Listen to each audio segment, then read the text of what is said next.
Mga biktima sa sunog sa Sitio Commonwealth, Barangay Ibo, Lapu-Lapu City, inanay nang nakapatukod pagbalik sa ilang mga panimay. Aniya ang report.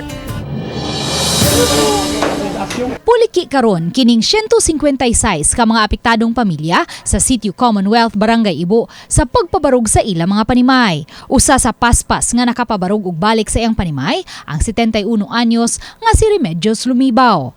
Apan tungod sa gipatumang reblocking sa dapit, nakuhaan og 3.7 feet ang iyang pwesto. May na lang kayo ma'am kay ang importante jud nga pabalikon mig turok kaysa asa kami ibutang. Ang Barangay Ibo mihatag kanila og mga housing materials samtang ang lokal nga kagamhanan mihatag usab og financial assistance. Tag 15,000 peso sa mga panimay nga hingpit nga naug daw sama sa balay ni Remedios. Tag 10,000 peso sa mga partially damaged, 5,000 peso sa mga sharer ug 3,000 peso sa mga renter. May nadawat usab silang tag 10,000 pesos nga hinabang gikan sa usa ka senador. Karong adlaw usab mapupos na ang cash for work nga dugang abag kanila sa lokal nga kagamhanan.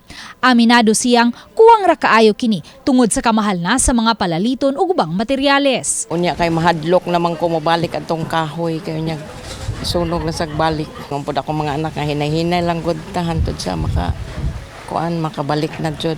Enero 16, dihang miulbo ang sunog sa dapit ug naug daw ang 67 ka mga panimay. Uban ni Marlon Melgazo, Luen Merondina, Balitang Bisdak.